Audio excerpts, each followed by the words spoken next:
be wonbe sifude fode ay mas on nani ko kon wolede o bay Mamadi Doumbouya o ari Côte d'Ivoire on yi wo jama bu yaltuno jabbi Mamadi Doumbouya ok c'est pas grave wo hadi men wola dum non parce que sikaka pays mais nay ko jonnabe mburi sikaka yasino ah ok mi jonnay no détail ko wadi kon France be no dana don manifestation Mamadi Doumbouya be na ko marche de la paix jama on yaw fi hollugol union européenne wo ko diaspora on oblige be présenter candidat hino dum non ka wadi Belgique kadi de balle do ko force vivant empêcher inobe sila dum hay Ousmane Gawala arno retard hota eno ben ka force vive fortuné mako vitre mako nabe falmo nangu nabe falmo ukade mako korlawo yebe rento mo ebe fama Sékou Touré ya parlement mersen on fop moro mobile to chofo yaltonton on fop moro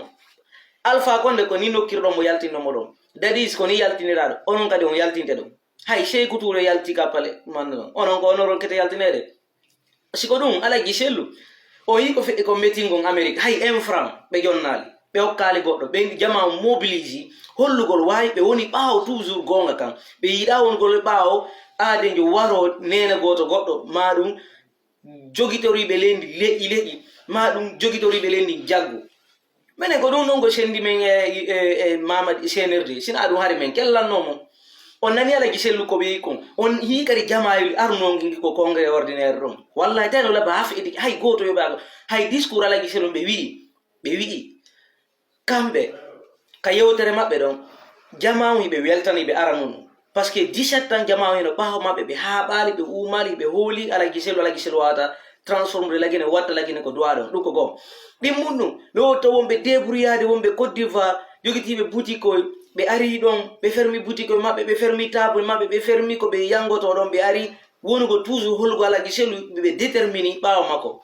seeda hanki ala giselu be wulla tellement ndo weli be yurmi be karaf etikero be be yeta Guinée fodo doga yalta da koygol kan jananiri Côte d'Ivoire ko numburiye lagin Sénégal ko numburiye fous be buray mais iden dogude yen fattino den kamabbe doge yen fattino de leyde den fu hande ander Europe fu hande France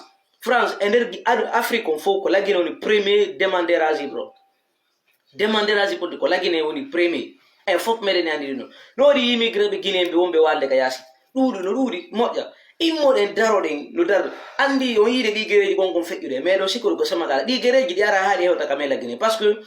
no gerira o sitay ko jananiri mo yale kakama hota stay non ala ko hota himbe seerabe no jaggi jamao no wadde sariyaji fenande justice on be jodi hero makko kala mo be faala be nyaawa kala mo be faala be nanga kala mo be faala be kirnaba jode ngayno non minuma be yaltinir hayne la do dugu ay doki ay be mabbe be yehi ha be boy dole be arti be yaltini sanamuji din fu ko makka ka ko suudu ka be yaltino sanamuji din fu awaro kadi fami wonde wotere beero be yaltay ko suudu be yaltay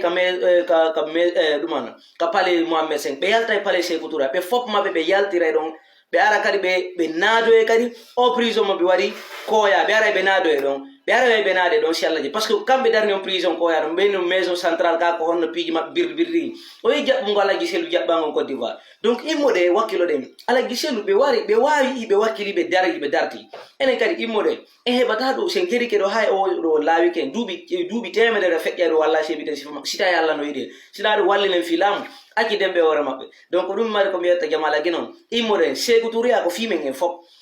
yawgol kalum na yettugol visa yawgol maison centre na yettugol immode darto de fi enen kadi no ittire mbede hoore men a très bientôt fodi ay mazialo si Allah jabi wakilo de militant be desi wakilo de wata goto décourage wata goto sanzu kam on yimi mede dari menen jonno be fo on wula buri mengo menen kadi mede dari mede darti wata goto accitir sengo mum sa accitiri sengo mango yana dum ko